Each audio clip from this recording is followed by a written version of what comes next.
لقد يسرنا القرآن للذكر فهل من مدكر.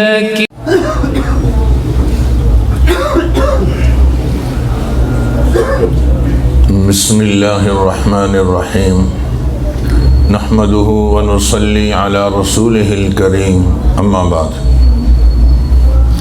باب قول الله عز وجل ونضع الموازين القسط ليوم القيامة وأن أعمال بني آدم وقولهم يوزن. وقال مجاهد القسطاس العدل بالرومية ويقال القسط مصدر المقسط وهو العادل وأما القاسط فهو الجائر. وبالسند المتصل منا إلى الإمام الهمام الحافظ الحجة أمير المؤمنين في الحديث أبي عبد الله محمد بن إسماعيل البخاري رحمه الله تعالى ونفعنا الله بعلومه آمين. قال حدثنا أحمد بن إشكاب قال حدثنا محمد بن فضيل عن عمارة بن القعقاع عن أبي ذرعة عن أبي هريرة رضي الله تعالى عنه قال قال النبي صلى الله عليه وسلم كلمتان حبيبتان إلى الرحمن خفيفتان على اللسان ثقيلتان في الميزان سبحان الله وبحمده سبحان الله العظيم.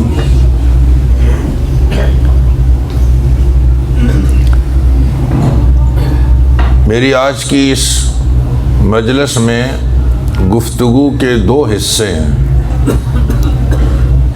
ایک حصہ تو کتاب اور صاحب کتاب کے حوالے سے چند گزارشات عرض کروں گا. اور یہ کتاب مدارس میں پڑھائی جاتی ہے تو جیسے ہمیں دودھ سے محبت ہے تو پیالے سے بھی محبت ہونی چاہیے جس میں دودھ ہے. ہمیں پانی اچھا لگتا ہے تو وہ گلاس بھی تو اچھا لگتا ہے جس میں وہ پانی رکھا ہوا ہوتا ہے. ہمیں منزل سے بھی محبت ہے اور منزل تک پہنچنے والے راستے سے بھی تو محبت ہونی چاہیے. اس لیے چند گزارشات میں مدارس دینیہ کے حوالے سے عرض کر کے انشاءاللہ اپنی بات کو سمیٹ لوں. کوئی آدمی اگر یہ چاہے کہ میں آج کے اس دور میں شیخ الحدیث حضرت مولانا زکریا صاحب رحمہ اللہ کی مجلس میں بیٹھ جاؤں تو ممکن ہوگا؟ نہیں ہوگا. لیکن علماء فرماتے ہیں کہ اگر کسی نے حضرت شیخ صاحب رحمہ اللہ کی کوئی کتاب پڑھ لی لکھی ہوئی یوں سمجھو جیسے آپ اس کی محفل میں ہی بیٹھ گئے. آج کے دور میں کوئی یہ چاہے کہ میں علامہ انور شاہ کاشمیری رحمہ اللہ کی مجلس میں بیٹھ جاؤں تو مشکل ہوگا. لیکن اگر کوئی آدمی شاہ صاحب رحمہ اللہ کی لکھی ہوئی کتاب پڑھ لے تو یہ ایسا ہے جیسا کہ وہ اس کی مجلس میں بیٹھ گیا. کوئی آدمی اگر یہ چاہے کہ میں امام الانبیاء صلی اللہ علیہ وسلم کی مجلس میں بیٹھ جاؤں تو مشکل ہوگا. لیکن کوئی احادیث جہاں پڑھائی جا رہی ہوں اس مجلس میں شریک ہو جائے تو یہ ایسا ہے جیسا کہ وہ امام الانبیاء صلی اللہ علیہ وسلم کی مجلس میں شریک ہو. نصیب سے میرے رب نے کرم کیا, ہمیں چند لمحوں کے لیے حدیث کا طالب علم بننے کی توفیق عطا فرمائی. سو اس مجلس کو بوجھ نہیں سعادت سمجھی. اس حدیث کے مخاطب صرف طالبات مستورات نہیں, ہم مرد بھی ہیں اور یہ ہم سب کی ضرورت کی چیز ہے. اللہ تعالیٰ ہمیں حدیث کا نور نصیب فرمائے. فرمایا امام الانبیاء صلی اللہ علیہ وسلم نے نظر اللہ عمران سمع مقالتی فوعاها فأداها كما سمعها فرب مبلغ فقہ اوعى له من سامع او كما قال علیہ الصلاۃ والسلام. اللہ تعالیٰ اس آدمی کو سرسبز و شاداب رکھے, اس کو خوش رکھے. نبی کی دعا ہے. کون؟ جس نے میری بات کو سنا, اس کو سمجھا, محفوظ کیا اور اوروں تک پہنچا دیا. اسے اللہ تعالیٰ، آپ نے ارشاد فرمایا صلی اللہ علیہ وسلم، اللہ اس کو خوش رکھے۔ کوئی آدمی اگر آج یہ چاہتا ہے کہ مجھے میرے پیارے محبوب صلی اللہ علیہ وسلم کی مبارک دعائیں مل جائیں، اسے چاہیے کہ وہ حدیث کو سنے، یاد کرے، اوروں تک پہنچائے، نبی کی دعائیں اس کے ساتھ ہیں۔ سبحان اللہ۔ دوستو، یہ حدیث کا علم ہم تک ایسے ہی نہیں پہنچا، بہت محنتیں ہوئی ہیں اس کی، بہت محنتیں ہوئی۔ وقت نہیں ہے جو میں آپ کو بہت سارے واقعات سناؤں، مگر ایک واقعہ ایمان تازہ کر دینے والا ہے، کتابوں میں موجود ہے، آپ نے سنا بھی ہوگا۔ حضرت بقی بن مخلد اندلسی رحمہ اللہ ایک محدث گزرے، حدیث کا علم حاصل کرنے کے لیے اندلس سے سفر کیا، مدینہ منورہ آئے، وہاں سے مکہ مکرمہ آئے، وہاں سے بغداد پہنچے، اور یہ سفر جا کر مکمل ہوا 7 مہینے میں، 7 مہینے پیدل چلتے رہے۔ 7 مہینے کے بعد بغداد کی جامع مسجد میں جب پہنچے، حضرت یحییٰ بن معین رحمہ اللہ وقت کے عظیم محدث تھے، درس دے رہے تھے۔ فرمایا میں طالب علم ہوں، حدیث کا علم حاصل کرنے آیا ہوں اندلس سے، مجھے کسی نے بتایا ہے کہ یہاں امام احمد بن حنبل رہتے ہیں اور وہ بہت بڑے محدث ہیں، آپ ان کو جانتے ہیں؟ تو انہوں نے فرمایا جی بیٹا میں جانتا تو ہوں، لیکن امام احمد بن حنبل پر تو پابندی ہے، وہ تو نہیں پڑھا سکتے سرکاری طور پر۔ تو طالب علم نے کہا نہیں، آپ مجھے ان کا مکان بتلا دیجئے، جوڑ توڑ ان سے میں خود ہی کر لوں گا۔ کہا ٹھیک ہے، یہ 2 گلیوں کے بعد تیسری گلی میں ان کا مکان ہے۔ چلے گئے، دستک دی تو اندر سے امام احمد بن حنبل رحمہ اللہ تشریف لائے۔ حضرت بقی بن مخلد اندلسی نے اپنا تعارف کروایا کہ میں اندلس سے آیا ہوں، 7 مہینے پیدل چلتا رہا ہوں آپ سے ملاقات کے لیے۔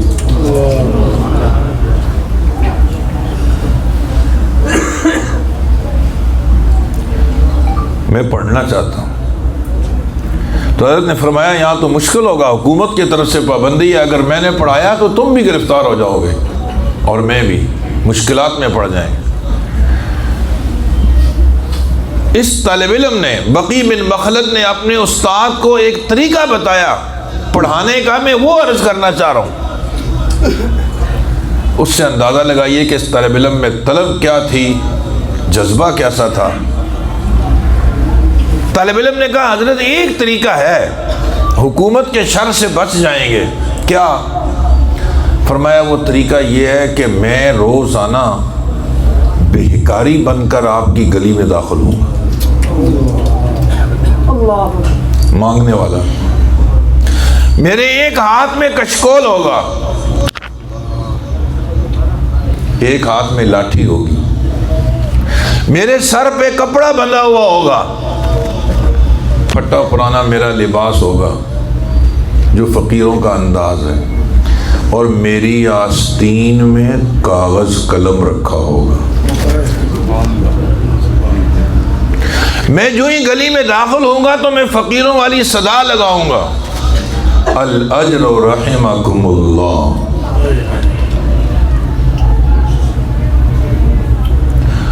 الاجر رحمکم اللہ، اللہ کے نام پہ کچھ دے دو، اللہ تم پہ رحم کرے گا۔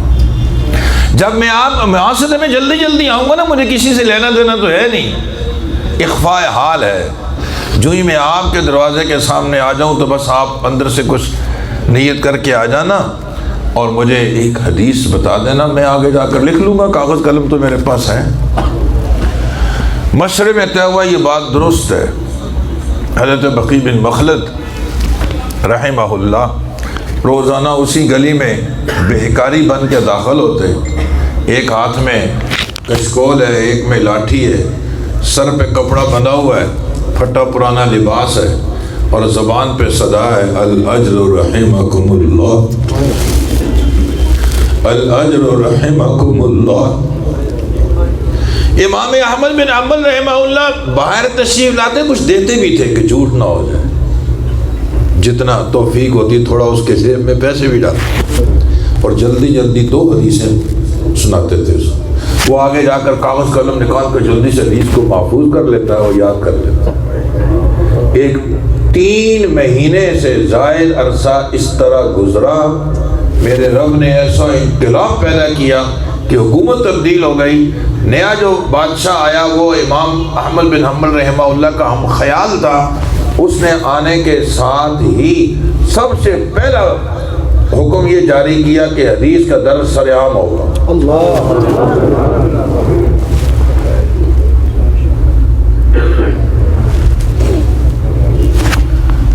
مسجد کے اندر ہزاروں لوگ. حدیث کا ایک ذوق تھا نا اس زمانے میں. یہ تو ہمارے یہاں ہے نا کہ صرف طالب علم پڑھے گا. ہر مسلمان اس زمانے میں حدیث سنتا تھا. یہ ہر مسلمان کی ضرورت ہے. جب میں غفیر لگ گیا, ہزاروں لوگ امام صاحب کے ارد گرد جمع ہو گئے اور حدیث سننے کے لیے. یہ جو طالب علم تھا یہ سب سے آخر میں آیا. وہ کاپی اٹھائی ہوئی اور قلم لیے ہوئے پیچھے بیٹھ گیا. وہ بیٹھا اور استاد کھڑے ہو گئے. فرمایا اس طالب علم کو آگے آنے. آج کا یہ عظیم اجتماع اس طالب علم کی قربانیوں کی برکت سے ہے. اس کو آگے بلایا گیا.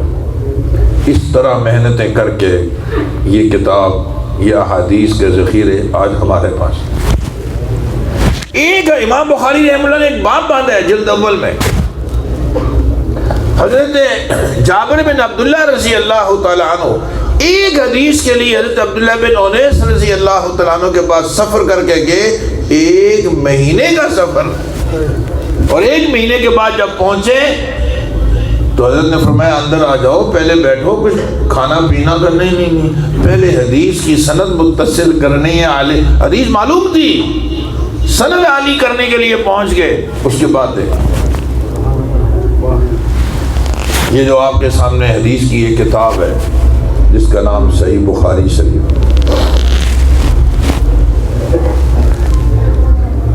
امام بخاری رحمہ اللہ انہوں نے بھی کوئی اتنی آسانی سے نہیں ملا ان کو. حضرت کے جو اساتذہ کی تعداد ہے, ہمارے استاد کتنے ہوں جمع کریں آپ 15 20 50 اس سے اوپر نہیں ہے. اور امام بخاری رحمہ اللہ کے اساتذہ کی تعداد تھی 1000. 1000 استاد تھے. کہاں کہاں گئے ہوں گے. امام بخاری رحمہ اللہ کی طبیعت خراب ہوگی, بیمار ہو گئے. تو حکیم نے چیک کیا ان کا قارورہ پیشاب چیک کر کے حکیم نے یہ کہا کہ یہ ایک ایسے مریض کا پیشاب ہے جو کھانے میں سالن استعمال نہیں کرتا, صرف روٹی کھاتا ہے. امام بخاری رحمہ اللہ کے مالی حالات بڑے خراب تھے. اتنے پیسے ہی نہیں تھے کہ سالن کے انتظام کریں, خشک روٹی کھاتے تھے.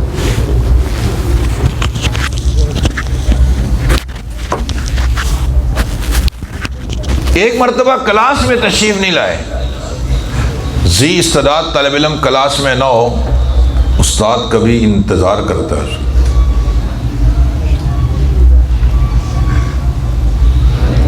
تو استاد نے پوچھا کہ ایک طالب علم بھیجا, پتہ کر کیا ہو آج محمد کیوں نہیں آئے. محمد نام تھا. تو پتہ کیا تو معلوم یہ ہوا کہ پہننے کے لیے ایک ہی جوڑا کپڑوں کا تھا, وہ آج دھویا ہوا ہے. میں ایک چادر میں لپٹ کے گھر بیٹھا ہوا ہوں, میں کلاس میں آ نہیں سکتا. طلباء نے آپس میں چندہ کر کے حضرت کو ایک الگ سے جوڑا بنا کر دیا. میں اپنی طالبات اور ماؤں بہنوں کی توجہ چاہوں گا, آج کے دور میں اتنا اندازہ ہی نہیں ہوتا کہ ایک عورت کے کل کپڑے ہیں کتنے. اب تو مردوں کو بھی پتہ نہیں ہے, طلباء کو بھی پتہ نہیں. کسی زمانے میں یہ تھا کہ طلباء کے علم میں ہوتا تھا کہ میرے 2 ہی جوڑے ہیں 3 جوڑے ہیں, 1 2 3 1 2 3. اب ماشاءاللہ اللہ نے فراوانی عطا فرمائی. امام بخاری رحمہ اللہ کے پاس پہننے کے لیے دوسرا جوڑا نہیں, مگر کام کتنا بڑا کر گئے. اور ہمارے پاس اتنے ہیں کہ ہمیں گنتی کا پتہ نہیں اور وقت کی نماز کا بھی کوئی خبر نہیں ہے پڑھی ہے نہیں پڑھی، ہم سے نماز تک نہیں پڑھی جاتی، علم تو بہت دور کی بات ہے۔ امام بخاری رحمہ اللہ کو اللہ تعالیٰ نے یہ اعزاز عطا فرمایا ہے کہ بیک وقت یہ بہترین محدث بھی ہیں، مفسر بھی ہیں، فقیہ بھی ہیں، مؤرخ بھی ہیں، صوفی بھی ہیں۔ ان سے بڑا صوفی بھی کوئی نہیں ہوگا۔ یعنی آپ خود اندازہ لگاؤ، جو آدمی بخاری لکھنے سے پہلے غسل کرے، 2 رکعت نماز پڑھے، استخارہ کرے، پھر حدیث لکھے، تو اس سے بڑا صوفی اور کون ہوگا؟ 4000 حدیثیں اگر یہاں ہیں تو اس کا معنی یہ ہے کہ 8000 نفل پڑھے گئے ہیں، 4000 مرتبہ غسل کیا گیا ہے، 4000 مرتبہ استخارے کیے گئے ہیں، جب جا کر کتاب لکھی ہے۔ یہ 2 دن کی کہانی نہیں ہے۔ سن 217 میں حضرت نے یہ کتاب لکھنی شروع کی، جبکہ امام بخاری کی کل اس وقت عمر 23 سال تھی۔ 23 سال کی عمر میں بخاری شریف لکھنی شروع کر دی تھی، اور اس کتاب کی پھر تکمیل ہوئی ہے 233 ہجری میں، یعنی تقریباً 16 سال لگے ہیں اس کو لکھنے میں۔ یہ 2 دن میں وجود میں نہیں آئی، 16 سال کے بعد کتاب تیار ہوئی، اور 16 سال کے بعد جب کتاب مرتب ہو گئی تو اس وقت کے 3 جبال العلم جو لوگ تھے، جن میں یحییٰ بن معین رحمہ اللہ، جرح و تعدیل کے بھی عظیم امام، علی بن مدینی رحمہ اللہ، اور امام احمد بن حنبل رحمہ اللہ، ان حضرات کے سامنے اس کتاب کو پیش کیا کہ حضرت آپ دیکھیے، جو اس میں اونچ نیچ آپ کو محسوس ہو تو بتائیں۔ ان حضرات نے 4 حدیثوں کے بارے میں کہا کہ اس پہ نظر ثانی کی جائے، کہیں متن میں اونچ نیچ یا کہیں سند میں گڑبڑ تو نہیں ہے۔ پھر دیکھو پوری کتاب دوبارہ چھان ماری ان حضرات نے، جو تھے ہی بہت علم کے پہاڑ، مگر تحقیق اور نظر ثانی کے بعد یہ بات سامنے آئی کہ جو کچھ امام بخاری نے لکھا ہے وہ درست اور صحیح ہے۔ ایسے تھے وہ۔ امام بخاری رحمہ اللہ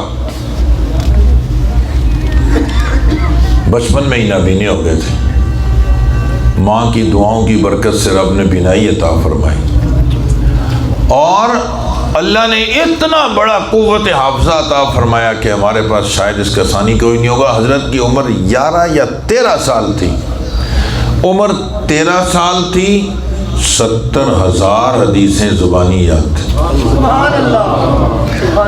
استاد نے اپنے آئے ہوئے ایک مہمان سے ذکر کیا، تم تھوڑی دیر پہلے آ جاتے نا، ایک بچے سے تمہاری ملاقات کرواتا، اور تمہیں اس ایسے بچے سے ملاقات کرواتا جس کو 70,000 حدیثیں زبانی یاد ہے۔ کہا چلو کل آ جاؤں گا، دوسرے روز دوبارہ آئے، ان سے ملاقات کرو، بیٹا آپ کو 70,000 حدیثیں یاد ہیں؟ امام بخاری کا جواب سننے کے قابل ہے۔ فرمایا الحمدللہ، صرف 70,000 حدیثیں ہی نہیں، مجھے یہ بھی یاد ہے کہ یہ حدیثیں کس سے مروی ہیں، اس کا نام کیا ہے، ولدیت کیا ہے، کون سے علاقے کا رہنے والا ہے، اور اس کا انتقال کب ہوا ہے، مجھے یہ بھی یاد۔ اللہ تعالیٰ نے جس سے کام لینا ہوتا ہے نا، اس کو پھر ایسی صلاحیتیں عطا فرما دیتا ہے۔ خیر، امام بخاری رحمہ اللہ نے جو باب باندھا ہے، عام محدثین یہاں ایک بات کہتے ہیں، میں بھی وہی آپ سے عرض کر رہا ہوں، لیکن میں اس پر تشکیل ایک الگ چاہتا ہوں۔ شارحین نے لکھ دیا ہے کہ باب باندھ کر امام بخاری رحمہ اللہ نے معتزلہ کا رد کیا، کہ معتزلہ عقل کے مطابق چلتے تھے، جیسے ابھی حضرت نے اشارہ کیا کہ موجودہ دور کے بہت سارے فتنے ایسے ہیں جو صرف عقل پرست ہیں، وہ جو ان کے دماغ میں آ جائے وہی صحیح ہے۔ ہمارے یہاں تو ضابطہ نا اللہ رسول قرآن، وہ کہتے ہیں کب تک انگلی پکڑ کر چلتے رہو گے، باہر نکلو، سوسائٹی معاشرہ جدید دور کے جدید تقاضے۔ مسلمان کا عقیدہ نا پہلے اللہ رسول قرآن، جو اس ترتیب سے بات آئے گی نا وہ ہے قابل قبول۔ تو معتزلہ عقل کے پیچھے چلتے تھے، ان کا ذہن یہ تھا کہ اعمال کا وزن کوئی نہیں ہونا بھائی، وَنَزَعُ الْمَوَازِينَ الْقِسْطَ الْيَوْمَ، اعمال کے وزن کا مطلب وہ یہ لیتے تھے انصاف ہوگا، کیا ظلم نہیں ہوگا، یہ کہ وزن ہوگا، آراز کا، میں نے نماز پڑھی ہے، میں نماز کا کوئی وزن کروں گا، کہتے اس طرح وزن نہیں ہوتا۔ امام بخاری رحمہ اللہ نے ان پر رد کیا کہ اللہ کا قرآن کہتا ہے وزن ہوگا، تم کیسے کہتے ہو نہیں ہوگا؟ وَنَزَعُ الْمَوَازِينَ الْقِسْطَ لِيَوْمِ الْقِيَامَةِ، دوسری جگہ وَالْوَزْنُ يَوْمَئِذٍ الْحَقُّ فَأَمَّا مَنْ ثَقُلَتْ مَوَازِينُهُ فَهُوَ فِي عِيشَةٍ رَاضِيَةٍ، تو ان پر رد کر دیا۔ لیکن میں جو بات اس کے ضمن میں کہنا چاہ رہا ہوں، میں اس سلسلے میں اہل علم کی توجہ چاہتا ہوں۔ امام بخاری رحمہ اللہ یہ بتلانا چاہتے ہیں کہ دین کی حفاظت کا ایک طریقہ تو یہ ہے کہ آدمی دین کی بات آگے پہنچائے۔ میں نماز پڑھتا ہوں، میں نے بے نمازی کو بھی نماز پہ کھڑا کر دیا، اس نے اور کھڑے کر دیے، اس نے اور نماز پہ یوں کرتے کرتے کرتے دین، یہ دین کی حفاظت ہے، یہ بھی کام ہے کرنے کا، کوئی اس میں مذائقہ نہیں ہے، کرنا چاہیے، دین کی حفاظت ہوگی۔ دین کی حفاظت کی ایک شکل اور بھی ہے، وہ یہ کہ کوئی باطل فرقہ اگر سر اٹھائے اسے کچلو، تو غلط کہہ رہے، یہ صحیح نہیں ہے۔ امام بخاری رحمہ اللہ نے دیکھا کہ معتزلہ نے سر اٹھایا کہ اعمال کا وزن نہیں ہوگا، ایک دم سے کہا کیسے نہیں ہوگا؟ وَنَزَعُ الْمَوَازِينَ الْقِسْطَ، بلکہ امام بخاری رحمہ اللہ نے پوری کتاب باندھی، یہی کتاب توحید ہی صرف نہیں، الرد علی الجہمیہ، بلکہ بعض حضرات فرماتے ہیں کتاب الایمان میں تو امام بخاری نے وہ باتیں بیان کی جو ایمان کے تقاضے ہیں، یہ کرو یہ کرو یہ کرو، اور کتاب التوحید میں امام بخاری نے وہ چیزیں لائی ہیں کہ یہ مت کرو، یہ بھی ایمان ہے، یہ نہیں کرو یہ نہیں کرو یہ نہیں کرو، یہ بھی ایمان کا تقاضا ہے۔ صرف کرنے والے اعمال لے لیے، جن کو چھوڑنا ہے وہ نہیں لیے۔ قُلْ هَٰذِهِ سَبِيلِي أَدْعُو إِلَى اللَّهِ عَلَىٰ بَصِيرَةٍ أَنَا وَمَنِ اتَّبَعَنِي، دعوت دینی، یہ کام کرو یہ کرو یہ کرو یہ کرو، مگر وَسُبْحَانَ اللَّهِ وَمَا أَنَا مِنَ الْمُشْرِكِينَ، یہ بھی بولنا ہے ذات۔ تو اہل علم کی ذمہ داریوں میں ایک اہم ذمہ داری یہ ہے کہ وہ نظر رکھیں معاشرے پہ، کہیں بدعت سر اٹھا رہی ہے، کہیں اور عقائد کے خلاف کوئی بندہ سر اٹھا رہا ہے اور دین پہ حملہ آور ہو رہا ہے، علماء کو چاہیے فوراً بولے کہ یہ غلط ہے، ایسا نہیں ہوگا۔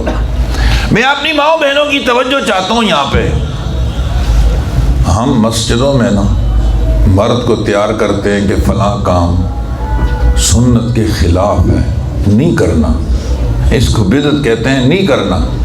اچھا وہ بالکل تیار ہو جاتا ہے، بالکل ٹھیک ہے امام صاحب میں آئندہ ایسی کروں، شادی آ رہی ہے، دیکھو اس طرح سنت یہ ہے، اس کے خلاف نہیں کرنا، کسی کا انتقال ہو گیا ہے، دیکھو بھئی یہ سنت ہے، اس کے خلاف نہیں کرنا۔ وہ بیچارہ یہاں بالکل ایگری ہو گیا، 1 گھنٹہ تقریر سنی، متاثر ہوا، گھر میں گیا، جا کر کہا کہ امام صاحب نے یہ کہا ہے یہ کہا ہے۔ ہماری مائیں بہنیں گھر میں ایک ہی جملہ بولتے ہیں، خوشی کا دن ہے کوئی جناب، کسی کا انتقال تھوڑا ہوا ہوا کہ شادی میں یہ نہیں کریں، سب کچھ کریں، بس ختم۔ فلاں کام بھائی یہ بدعت ہے، یہ فلاں ہے، وہ ایک جملہ گھر میں کہہ دیا، بیوی نہیں مانے، یہ سب کچھ ہوگا، ہم نے ہمیشہ اپنے بڑوں کو دیکھا ہے کرتے ہوئے، بس ختم۔ میں اپنی ماؤں بہنوں سے یہ عرض کرنا چاہ رہا ہوں کہ سنت کو زندہ کرنے میں اور بدعات کو مٹانے میں گھر والے مردوں کا، اہل علم کا ساتھ دیجئے۔ آپ کی یہ بھی ایک ذمہ داری ہے کہ غلط چیزوں کو مٹائیں۔ آپ یہ ذہن بنائیں کہ یہ جو سنت کے خلاف کام ہوگا وہ ہمارے یہاں قابل قبول نہیں، خواہ وہ کتنا ہی لذیذ لگے، سنت کے خلاف ہے، ختم۔ امیر معاویہ رضی اللہ تعالیٰ عنہ بیت اللہ کا طواف کر رہے تھے اور ہر کونے کو بوسہ دینے لگے،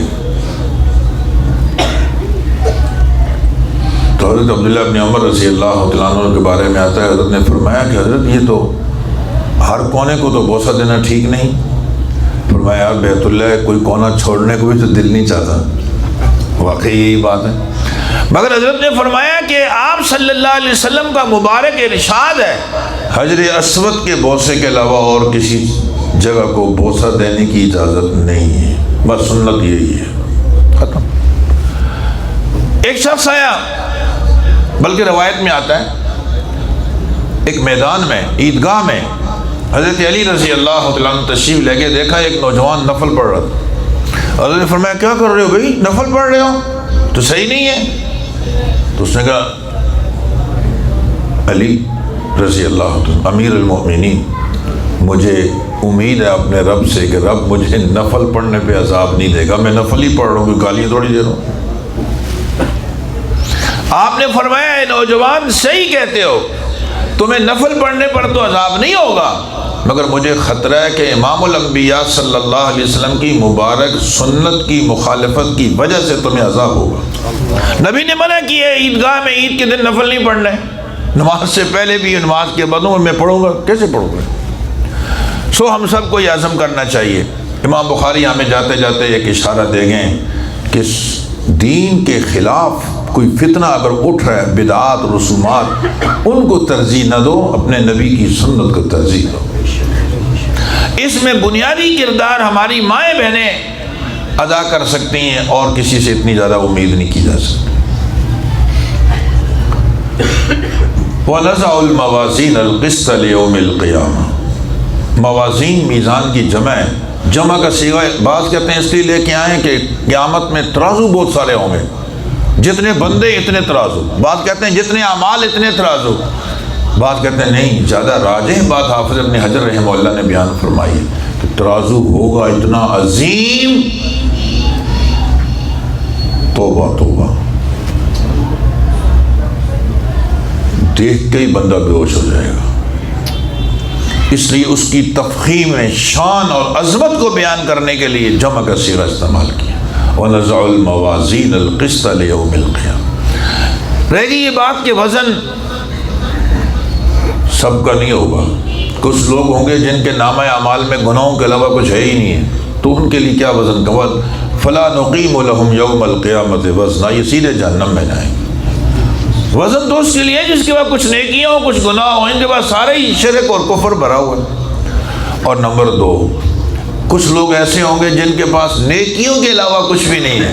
ماشاءاللہ حدیث میں آتا ہے جو اپنے رب کے اوپر بھروسہ کرتے ہیں, قیامت میں ان کے چہرے 14ویں رات کی چاند کی طرح چمکتے ہوئے ہوں گے. 70,000 ہوں گے یہ, اور پھر ہر آدمی اپنے ساتھ 70,000 لے کر جائے گا. ان کے نامہ اعمال میں نیکی ہی نیکی ہیں, ان کے لیے بھی کوئی وزن اعمال نہیں ہوگا, یہ سب جنتی ہیں, جنت میں جائیں گے. اس کے علاوہ بقیہ لوگوں کا وزن ہوگا جن کے پاس کچھ نیکی ہیں کچھ گناہ ہیں. آپ نے غور کیا قیامت میں وزن ہوگا, گنا نہیں جائے گا اس نے ماشاءاللہ اتنا وظیفہ کیا ہے, اتنی تلاوت پڑھی ہے, اتنا ذکر کیا ہے, اتنا فلاں, اتنے نفل. معیار کیا ہے, معیاری چیز چاہیے, وزن ہوگا. اور چیز کے اندر وزن کس سے پیدا ہوگا؟ پہلی حدیث پہ چلے جاؤ, انما الاعمال بالنیات, نیت ٹھیک رکھنا, ریاکاری نہیں ہونی چاہیے. من صلی یرائی فقد اشرک ومن صام یرائی فقد اشرک, دکھلاوے کے لیے نماز اگر پڑھی, روزہ رکھا, یہ شرک کر لیا. تو اگر وزن چاہتے ہو تو نیت ٹھیک رکھو. ہر صفحے میں ہر لین کے لیے انما الاعمال بالنیات کی ضرورت ہے. جبھی ابتدا اس حدیث سے کی اور انتہا اس پہ کی. اگر چاہتے ہو کہ اعمال وزنی ہو جائیں تو پیچھے پلٹ کر دیکھو, ہر صفحے پر تمہاری نیت درست ہونی چاہیے. وزن کرنے کے لیے علماء فرماتے ہیں قیامت میں بعض لوگ, وزن کس چیز کا ہوگا ایک سوال ہے. بعض کہتے ہیں اشخاص کا وزن ہوگا, اصحاب اعمال کا وزن ہوگا. بندے تولے جائیں گے, ایک بندے کو اٹھا کر وہاں رکھ دیں گے ترازو. چنانچہ روایت میں آتا ہے بعض موٹے موٹے لوگ لائے جائیں گے, بہت موٹے موٹے. آپ نے شاید موٹے لوگ دیکھے ہوں, میں نے تو ایک دفعہ دیکھا, میں تو آج تک توبہ کر رہا ہوں. اللہ اکبر, توبہ. وہ گاڑی کے آگے بیٹھ ہی نہیں سکتا, اس کے لیے سوزوکی لائی, اور سزوکی میں پیچھے اس کو بٹھایا، وہ ایک ہی بیٹھا، اور اس کو جب کھانا دیا، کھانا میں نے خود دیکھا اس کو کھاتے ہوئے تو نہیں کھا سکا، بس تھوڑا سا ایک لقمہ لیتا تو آدھا اندر آدھا باہر، پھر اس طرح سانس چڑھ جاتا۔ یہ جو اعتدالی جسم اللہ نے عطا فرمایا، اللہ کی اس نعمت کا شکر ادا کرو۔ موٹا ہونا چلو اتنا معیوب نہیں، لیکن دکھ اس وقت میں ہوگا، روایت میں قیامت میں بعض بڑے موٹے موٹے لوگ لائے جائیں گے، لیکن جب ان کا وزن ہوگا تو مکھی کے مچھر کے پر کے برابر بھی ان کا وزن نہیں ہوگا، اتنے ہلکے پھلکے۔ اور بعض لوگ دبلے پتلے ہوں گے مگر ماشاءاللہ ایک وزن رکھتے ہوں گے۔ بندہ اپنی صفات سے قیمتی ہوتا ہے، ذات سے نہیں۔ حضرت عبداللہ بن مسعود رضی اللہ تعالیٰ عنہ کے بارے میں آتا ہے، ایک صحابی نے ان کی دبلی پتلی پنڈلیاں دیکھی تو مسکرا دیے۔ آپ نے فرمایا کیوں ہنس رہے ہو؟ یا رسول اللہ صلی اللہ علیہ وسلم، عبداللہ بن مسعود کی یہ دبلی پتلی ٹانگیں دیکھ کر مجھے ہنسی آ گئی۔ فرمایا خبردار جو ہنسے، قیامت میں جب اعمال کا وزن ہوگا تو حضرت کی یہ دبلی پتلی پنڈلیاں احد پہاڑ سے زیادہ وزنی ہوں گی۔ یہ وزن صفات کا ہے، دیکھو دبلے پتلے ہیں مگر وزن کتنا ہے؟ احد پہاڑ کے برابر۔ اس سے یہ بات معلوم ہے کہ اشخاص کا، اصحاب اعمال کا وزن ہوگا۔ بعض کہتے ہیں کہ نہیں، صحائف اعمال کا وزن ہوگا، صحیفے جس میں اعمال کا اندراج ہوتا ہے۔ چنانچہ حدیث قرطاس بڑی مشہور روایت ہے کہ قیامت میں ایک بندہ لایا جائے گا جس کے 99 رجسٹر برائیوں سے بھرے ہوئے ہوں گے اور ایک پلڑے میں رکھ دیے جائیں گے، دوسرا پلڑا بالکل خالی ہے، یہ سمجھے گا میں تو گیا ہلاک ہو گیا۔ اتنے میں اس کو چھوٹی سی ایک پرچی دی جائے گی کہ یہ پرچی لے جا کر دینا دوسرے پلڑے میں رکھ دو۔ یا اللہ، ادھر اتنے بڑے بڑے رجسٹر ہیں، تا حد نگاہ گناہ ہی گناہ درج ہے، تو اسے ایک پرچی سے کیا ہوگا؟ ارشاد ہوگا نہیں رکھو، تمہارے ساتھ ظلم نہیں ہوگا۔ جب اس چھوٹی سی پرچی کو ڈالے گا نا، یکدم وہ پلڑا نیچے جھک جائے گا، وزنی ہو گیا۔ پرچی اٹھا کر دیکھی تو اس پہ لکھا ہوا تھا اشہد ان لا الہ الا اللہ واشہد ان محمد رسول اللہ۔ اللہ کے نام سے زیادہ وزنی کوئی چیز ہو نہیں سکتی۔ اللہ ہمیں بھی یہ کلمہ نصیب فرمایا کرتے۔ اس سے معلوم ہوا کہ نہیں، صحائف اعمال رجسٹر تو لے جائیں گے۔ بعض کہتے ہیں کہ اعمال خود تو لے جائیں گے، صحائف نہیں، رجسٹر نہیں، بندے نہیں، عمل تولا جائے گا۔ نماز کو تولا جائے گا، نماز ہی کو اللہ پاک کوئی شکل دے دیں گے، عمل تولا جائے گا۔ چنانچہ ایک روایت میں آتا ہے قیامت میں سب سے زیادہ وزنی چیز انسان کے اعمال میں اس کے اخلاق ہوں گے، اس کے اخلاق ہوں گے۔ آدمی اپنی زبان کے پردے کے پیچھے چھپا ہوا ہوتا ہے، جب وہ بولتا ہے تو اس کی قیمت معلوم ہو جاتی ہے۔ وَنَزَعُ الْمَوَازِينَ الْقِسْطَ لِيَوْمِ الْقِيَامَةِ وَأَنَّ أَعْمَالَ بَنِي آدَمَ۔ میں ایک جملے کی پوری تشریح تو نہیں کر سکوں گا کیونکہ اس کے لیے 2-2.5 گھنٹے چاہیے۔ میں چیدہ چند ایک باتیں عرض کرنا چاہ رہا ہوں۔ ان میں سے ایک بات یہ کہ وَأَنَّ أَعْمَالَ بَنِي آدَمَ، غور کیا آپ نے کیا فرمایا امام بخاری نے؟ بنی آدم کے اعمال تولے جائیں گے، علم بھی تولا جائے گا، عمل تولا جائے گا۔ علم نہیں تولا جائے گا کہ یہ بہت بڑے علامہ صاحب ہیں، ان کے پاس بہت علم ہے۔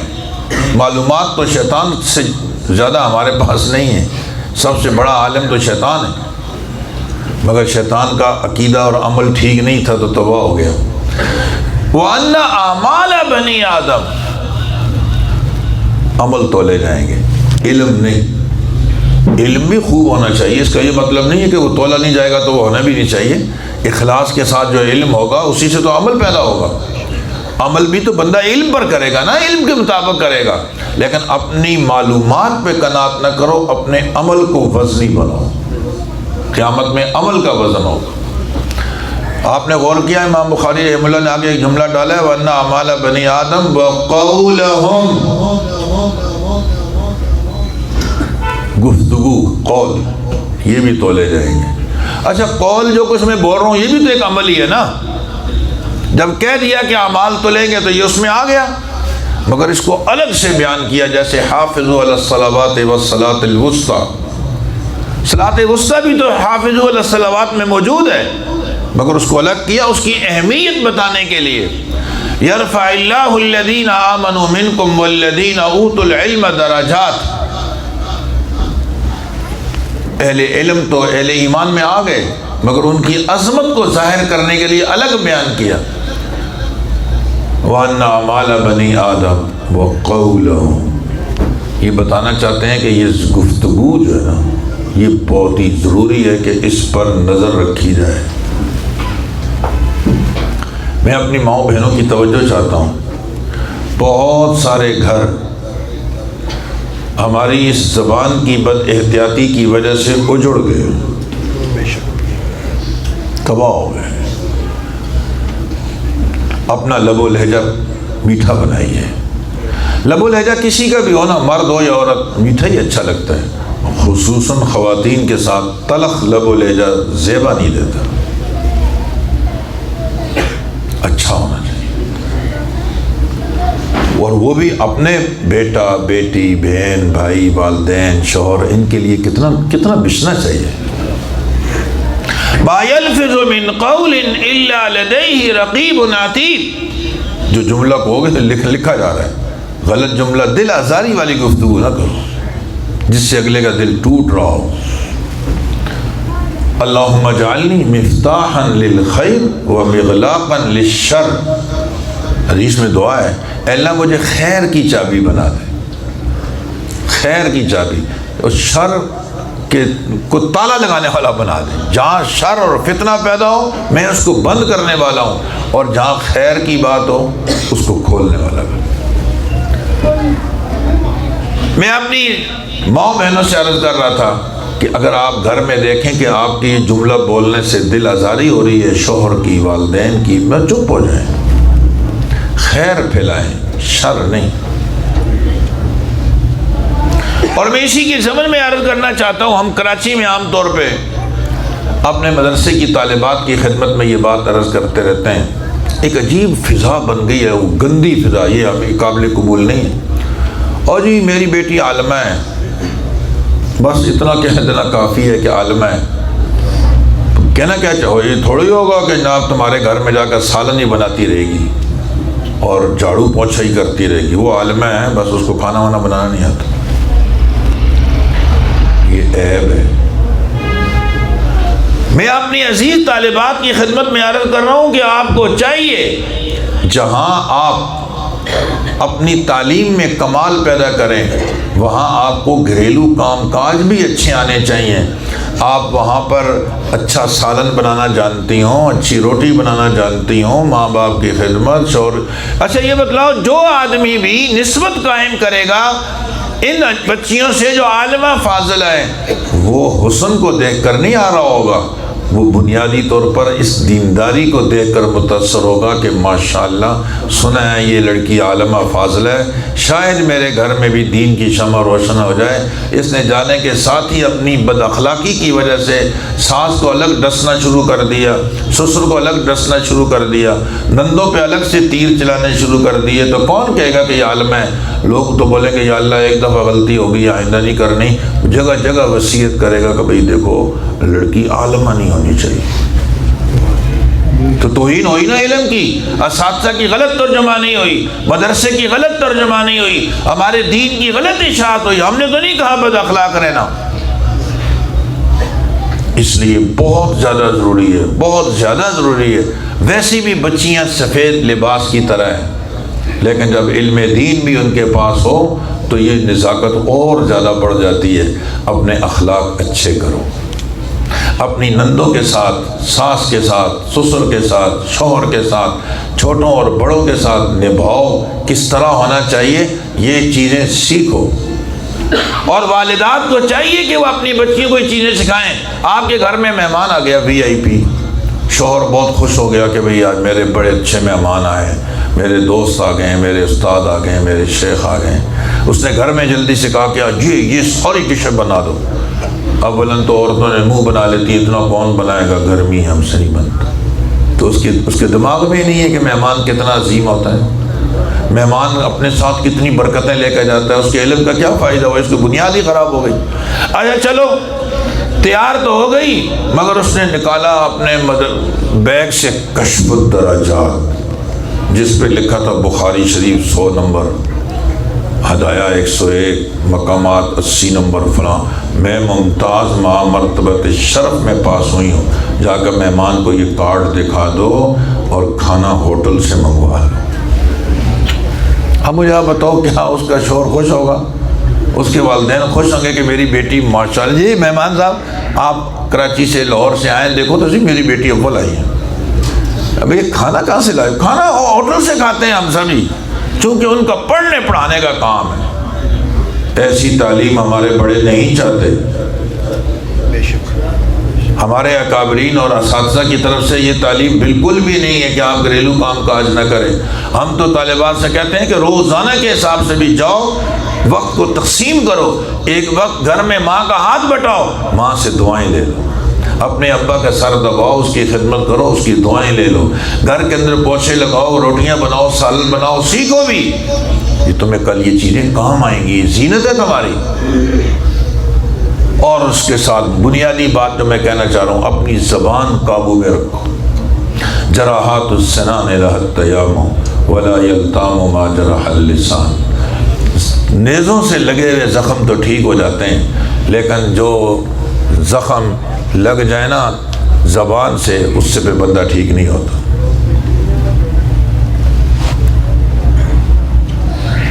جرمہ صغیر جرمہ کبیر، زبان ہے تو چھوٹا سا جسم اس کا، جرمہ صغیر مگر جرمہ کبیر، اس کے جرائم بہت بڑے بڑے ہیں۔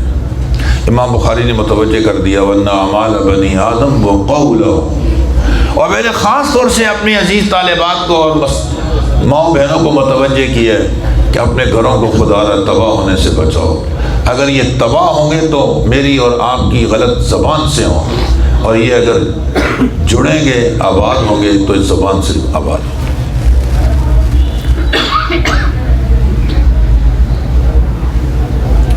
امام بخاری رحمہ اللہ نے جو حدیث لائی ہے اس کی سند بیان کی ہے، اور سند میں اپنے استاد کا ذکر کیا ہے، احمد۔ توجہ کرنا، سب سے پہلے اس حدیث جس استاد سے لائی ہے وہ تھے حمیدی، اور یہ ہیں احمد، دونوں کا مادہ ایک ہی ہے، حمد۔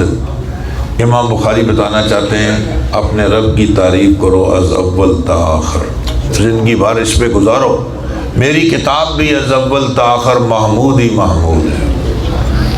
امام بخاری رحمہ اللہ نے یہاں احمد جو استاد کی حدیث ذکر کی ہے، یہ بخاری کی سب سے آخری حدیث ہے، اور امام بخاری رحمہ اللہ کے میں نے عرض کیا 1000 استاد ہیں، ان میں سب سے آخری ملاقات مصر میں ان سے ہوئی تھی، تو آخری استاد کی حدیث آخر میں ہی لے کے آئے۔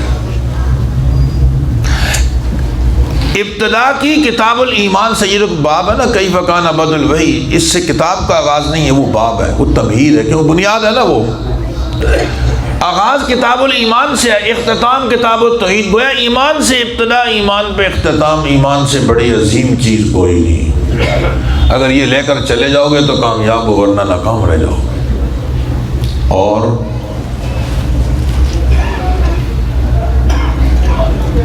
حدیث جو بیان کی اس میں جو راوی ہیں، توجہ کرنا، پہلے راوی ہیں محمد بن فضیل، احمد بن اشکاب، دوسرے ہیں محمد بن فضیل، تیسرے ہیں عمارہ بن قعقاع، چوتھے ہیں ابو زرع، پانچویں ہیں ابو ہریرہ۔ ٹھیک ہے،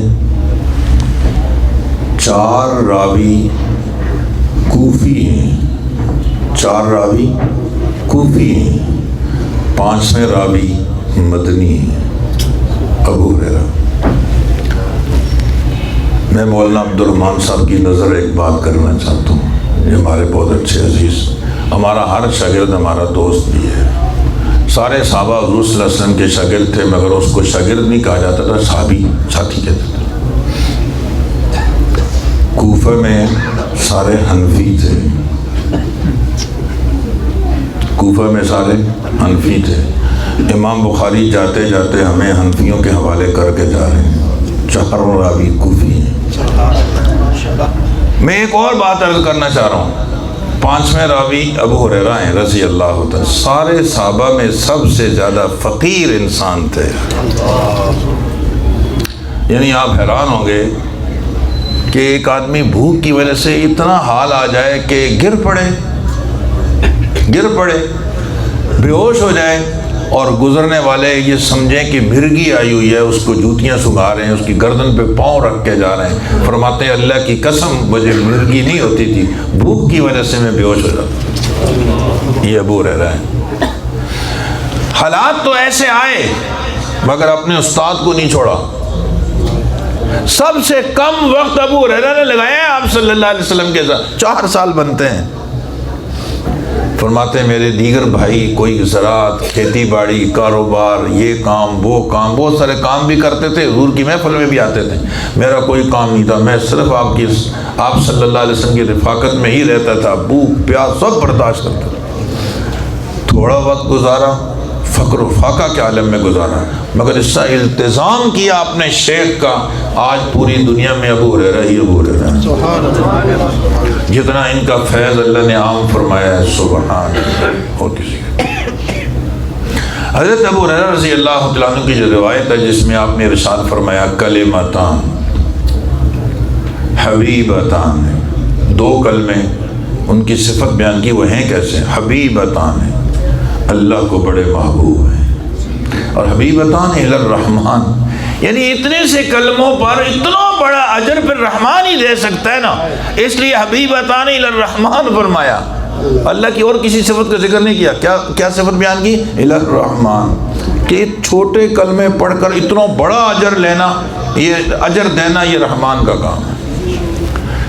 اچھا یہ کلمے ایسے ہیں، سب سے بڑی بات یہ ہو گئی کہ اگر ہم ان کلموں کو پڑھتے ہیں کوئی اور فائدہ ہو یا نہ ہو، شکر کرو ہم اب ایسے وظیفے میں لگ گئے ہیں جو میرے رب کو پسند ہے۔ ختم ہوگی بات نا بھائی، آپ یہ کام کیوں کر رہے ہو؟ یار میرے ابا نے کہا یہ کرو، بس ختم۔ ہمارا یہاں کراچی میں ایک ڈرائیور ہے، اس کی تنخواہ تھوڑی تھی، کسی نے ورغلایا، کہا یار یہ 15-16 ہزار تنخواہ کی تنخواہ ہے۔ اس نے کہا یار میں نے تو اپنے ابا کو دی ہے، اس کو تو کوئی اعتراض نہیں، مجھے کیا اعتراض ہے؟ ختم ہوگی نا بات، جب بڑوں کا اعتراض نہیں ہے ہمیں کیا اعتراض ہے؟ میں تو خرچہ ابا سے لیتا ہوں، ابا کو میں نے دی 15، اس نے کہا بالکل ٹھیک ہے، بس میں بھی خوش ہوں جو میرے ابا خوش ہیں۔ سو ہم جو کلمہ پڑھ رہے ہیں وہ ہمارے رب کو پسند ہے، بس دنیا والے اس پہ تعریف کریں نہ کریں ہمیں چاہیے۔ حبیبتان الی الرحمن خفیفتان علی اللسان، ایک دوسرا کمال ان کلموں میں یہ ہے کہ رحمان کو تو پسند ہیں ہی، ساتھ ساتھ میں زبانوں پہ ہلکے بھی موت ہیں۔ اچھا پھر اس کا معنی یہ ہے کہ جب زبانوں پہ ہلکے ہیں کوئی مشقت تو ہے نہیں، کہ قیامت میں کوئی وزنی نہیں ہوں گے زیادہ، فرمانا ایسی بات نہیں ہے۔ ثقیلتان فی المیزان، یہی ترجمۃ الباب اس سے ثابت کیا، وزن ہوگا، ثقیلتان فی المیزان۔ تو شوق بڑھ گیا نا۔ میں اگر یہاں بیٹھ کر یہ کہوں کہ میں آپ کو ایک وظیفہ دینا چاہتا ہوں، ایسا وظیفہ ہے میرے رب کو بہت پسند ہے، جو حبیبتان الرحمن کا معنی یہ نہیں کہ یہ کلمے اللہ کو پسند ہے، مراد یہ ہے کہ پڑھنے والے رب کو پسند ہے، پڑھنے والے رب کو پسند ہے، تو تم اللہ کی نگاہوں میں بڑے پسندیدہ ہو جاؤ گے۔ تو آپ بولو جلدی بتاؤ کون سے ہیں؟ اگلا جملہ میں نے کہا اور پڑھنے ہیں بڑے آسان، مشکل نہیں ہے جو آپ کو یاد ہی نہیں ہوں گے، ہیں جلدی بتاؤ کون سے ہیں؟ میں کہا اور قیامت میں اللہ اکبر ایسے وزنی پوچھو مت۔ شوق پیدا ہوا کہ وہ کلمے کون سے ہیں، اتنا شوق بھر کے پھر فرمایا وہ ہیں سبحان اللہ و بحمدہ سبحان اللہ العظیم۔ ہمیں بھی پڑھنا چاہیے۔ حدیث میں آتا ہے دریا کے جھاگ کے برابر بھی گناہ ہوں گے، جو آدمی ان کلموں کو پڑھے گا اللہ اس کے گناہ معاف فرماتا۔ روزی اللہ ان کلموں کی برکت سے دیتے ہیں، عطا فرماتے ہیں۔ ان کو پڑھا کرو صبح شام 100 دفعہ، اللہ پاک اس کی برکت سے آپ کی روزی میں بھی اضافہ فرمائیں گے۔ سبحان اللہ و بحمدہ سبحان اللہ العظیم۔ امام بخاری رحمہ اللہ نے ایک لطیف بات، بعض لوگ کہتے ہیں یہ حدیث کی کتاب بعد میں عجائبات کی کتاب ہے، یہ لطائف کی کتاب ہے۔ کیوں عجیب عجیب نکتے، جو آدمی اس میں غوطہ لگاتا ہے بس بہتا ہی چلا جاتا ہے۔ امام بخاری رحمہ اللہ جاتے جاتے اپنی کتاب پڑھنے والوں کو بتا رہے ہیں مستند وظیفے پڑھا کرو، بے تکی چیزیں مت پڑھا کرو۔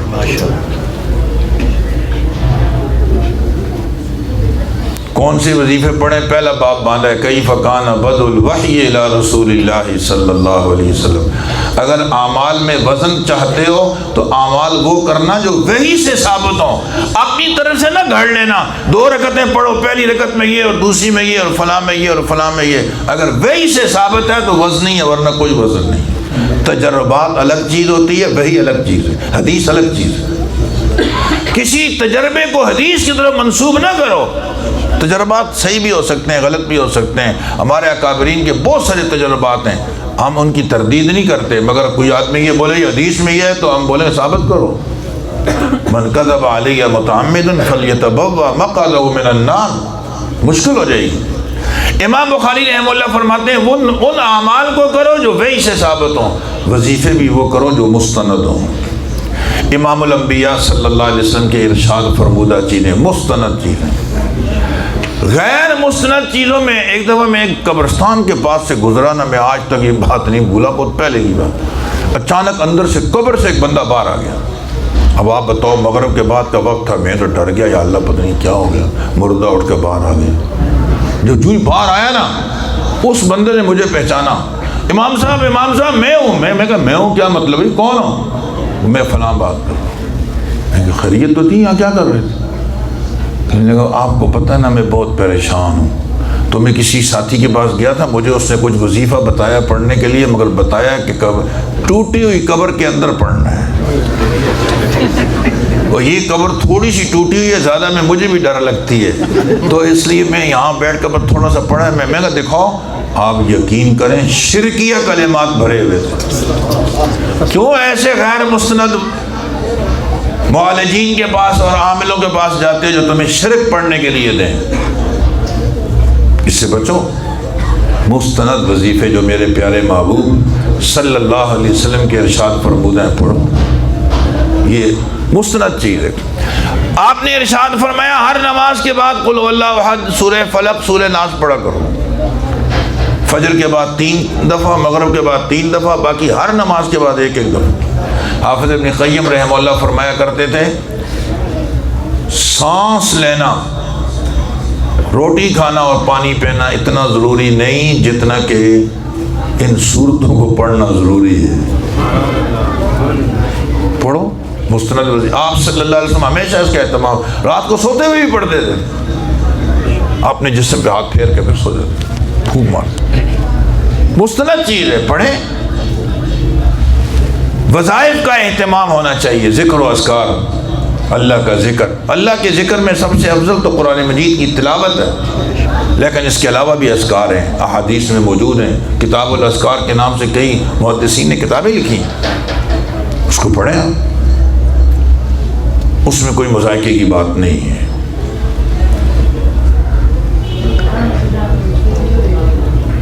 میری گفتگو کا ایک حصہ مکمل ہو گیا، وقت ہے کہ میں دوسرے کو شروع کروں یا ختم کروں؟ میری آخری درخواست ان طلباء اور طالبات سے یہ ہے کہ یہ جو کتاب آپ نے پڑھی ہے، جو نسبت اللہ نے ہمیں دی ہے، اس نسبت کی قدر کی جائے۔ میں صرف اس نسبت پر ایک واقعہ سنا کر بات ختم کرنا چاہوں۔ ہارون الرشید کا نام سنا ہوگا، توجہ چاہیے، اگر آپ کی توجہ ہوگی تو بوریت نہیں ہوگی۔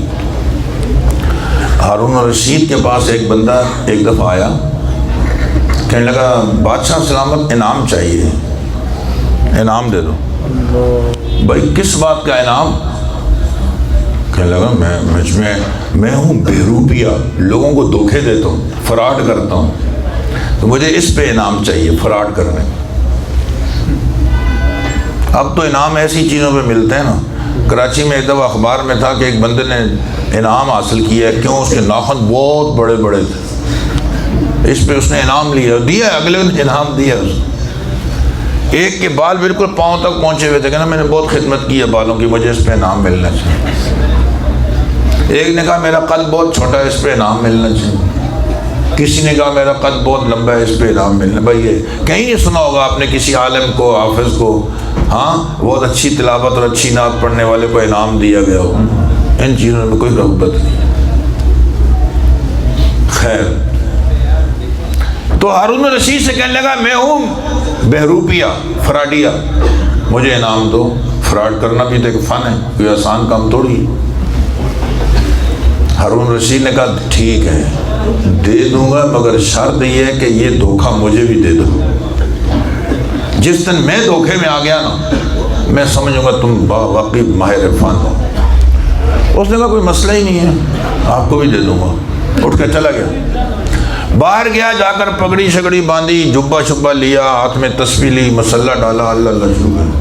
تو بندہ جب کسی کو بزرگ کو دیکھے نماز پڑھ رہا ہے اور حلیہ ٹھیک ہے، نمازیں تسبیحات چل رہی ہے، تو کہہ دیتے ہیں یار میں بہت پریشان ہوں، دعا کرنا۔ لوگ پریشان ہیں۔ اس نے ایک نے دعا کرائی، دوسرے نے، تیسرے نے، کسی کا کام تو ہوگا نا۔ جو لوگ بتوں سے مانگتے ہیں اولاد ہوتی ہے کہ نہیں؟ اولاد تو اللہ نے دی، مگر اس نے اپنے دماغ میں ظاہری اعتبار سے بتوں کو سمجھا، یہ سب کچھ کرتا۔ قبر والوں سے جا کر مانگ رہے ہو، پیروں سے یہ مجھے بیٹا دے دے تو بیٹی دے دے، دینا تو اللہ ہی نے۔ یہب لمن یشاء اناثا ویہب لمن یشاء الذکور، کوئی اللہ ہی نے کرنا ہے، مگر وہ قبر کے اوپر سجدے کر رہا ہے۔ اس کے عقیدے میں تو قبر والے نے دیے، حقیقت میں میرے رب نے دے دیے۔ تو لوگوں نے دعائیں کروانی شروع کر دی، جس کا کام ہو گیا اس نے 10 بندے اور متوجہ کر دیے، رش لگ گئے۔ کسی نے ہارون رشید کو کہا کہ باہر کوئی بزرگ تشریف لائیں، ماشاءاللہ کیا دنیا ٹوٹی ہوئی ہے اس کے پاس، لوگ دعائیں کروا رہے ہیں۔ بادشاہ بہت قدردان تھا اہل اللہ کا، اس نے کہا یار ہمیں بھی جانا چاہیے، کہ چلو۔ وزیر کو لیا، وہاں پہنچ گئے، دیکھا کہ دنیا آئی ہوئی ہے، آپ دعائیں کروا رہے ہیں۔ بادشاہ سلامت آگے ہوئے، توجہ کرنا، کہا کہ دعا فرما دے میرے لیے۔ اس نے دعا کر دی، دعا ختم ہوئی، اس نے اپنے وزیر سے کہا کہ یہ اشرفیوں کی ایک تھیلی صاحب کی خدمت میں پیش کرو۔ اتنی بڑی تھیلی جب پیش کی نا، اس نے پاؤں سے ماری ٹھوکر، تھیلی ادھر لگی، جا اٹھاؤ اس کو لے جاؤ، ہمیں دھوکے دیتے ہو ادھر، ہم کوئی دنیا کے پجاری وہ ہیں چاہنے والے اور مر مٹنے والے دنیا پہ نہیں چاہیے۔ اللہ کی رضا کے لیے دعا کیے، اللہ تمہارے مسئلے حل کرے، اٹھاؤ اپنی تھیلی جاؤ یہاں سے۔ بادشاہ بڑا متاثر ہوا، اس نے کہا یہ بالکل صحیح ولی اللہ ہے، وہ پیسے بھی نہیں لیے، واپس آ گیا۔ اپنے ایمان میں جو ہی بیٹھا نا، اتنے میں جی پیغام آ گیا کہ باہر بندہ آیا ہے، ملنا چاہتا ہے۔ جی بھیجو، کون ہے؟ بھیجا تو جی میں انعام لینے آیا ہوں۔ کیسا انعام؟ کون ہو؟ جی میں بہروپیہ ہوں، دھوکے دینا میرا کام ہے، میں پہلے بھی حاضر ہوا تھا۔ ہاں تو میں نے بتلایا تھا نا کہ مجھے دھوکہ دو گے تو میں انعام دے دوں گا، ورنہ میں کیوں دوں؟ کہ صاحب ابھی دعا کس سے کروا کے آ رہے ہو؟ وہ بزرگ میں ہی تو تھا، تو میں تو حقیقت میں بہروپیہ ہوں، لیکن یہ کہ آپ کو دھوکہ ہوا کہ نہیں، آپ نے مجھے بزرگ سمجھ کر دوزانوں کا بیٹھے دعا بھی کروائی۔ یہ یار تو وہ ہے، بڑا دھوکہ ہوا مجھے یار، کمال ہے۔ چلو یار، وزیر سے کہا اس کو تھوڑا سا دے دو یار۔ کہا تھوڑا نہیں صاحب، مجھے بڑا انعام چاہیے ٹھیک ٹھاک کر کے۔ بادشاہ نے کہا یار ایک بات بتلاؤ، میں تمہیں اس ٹائم اتنی بڑی اشرفیوں کی تھیلی دے رہا تھا بھری ہوئی، تو نے لی کیوں نہیں؟ اس بہروپیہ نے ایک جواب دیا ہے جس کے لیے میں نے اتنا لمبا وقت لے لیا آپ سے، بس وہ جواب سنانے کے لیے میں اس تمہید کو میں نے باندھا ہے اور میں اسی جواب کو سنانا چاہتا ہوں۔ بہروپیہ نے کہا صاحب جب آپ نے تھیلی پیش کی نا، تو اس وقت میں نے اہل اللہ کا لباس پہنا ہوا تھا،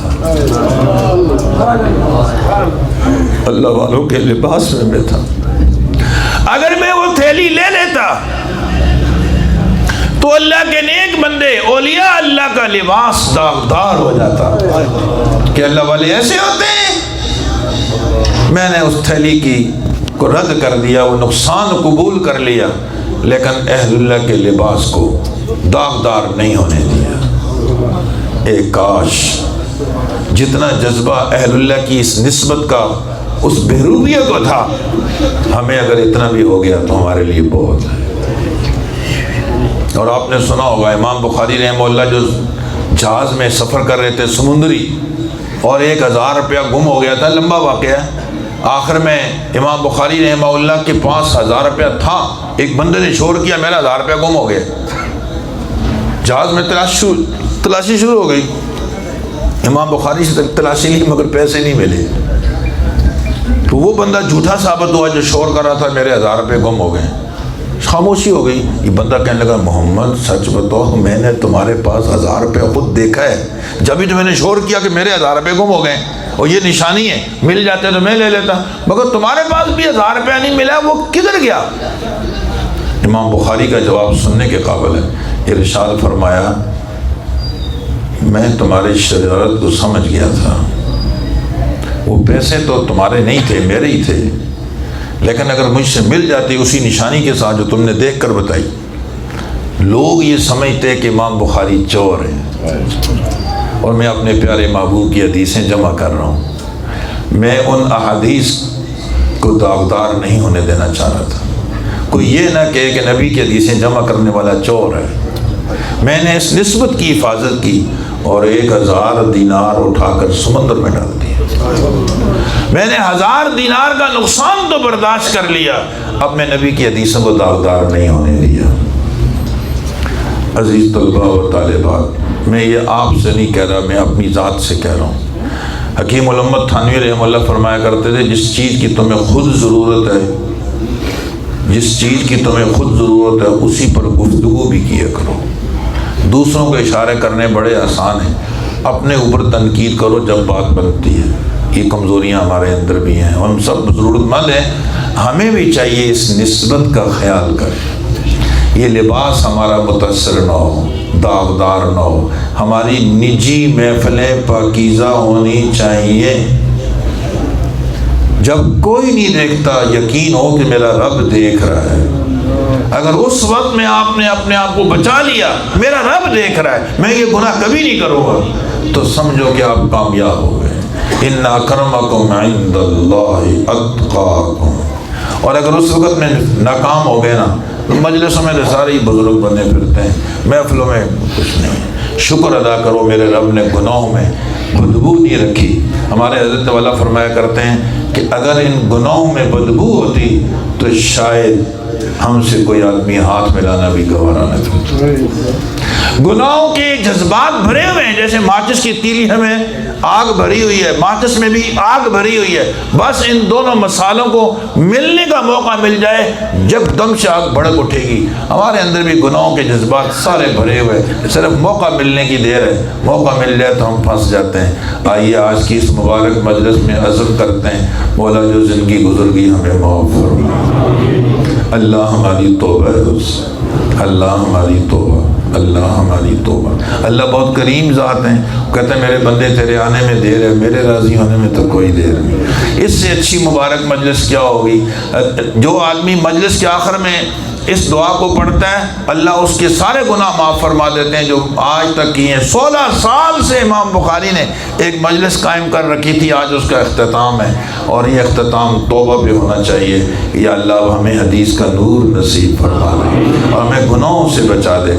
ہماری وہ عزیز طالبات جنہوں نے الحمدللہ آج یہ کتاب پڑھی ہے، تو اپنے گھروں میں جہاں ہم تعلیم میں ممتاز ہیں، وہاں اخلاق میں بھی ممتاز ہوں، وہاں ادب میں بھی ممتاز ہوں، وہاں ہم اپنے اعمال میں بھی ممتاز ہوں، تلاوت میں بھی ممتاز ہوں۔ آپ جس گھر میں جا رہی ہیں ان گھروں کے اندر آپ دین اسلام اساتذہ مدارس کی ترجمان ہیں۔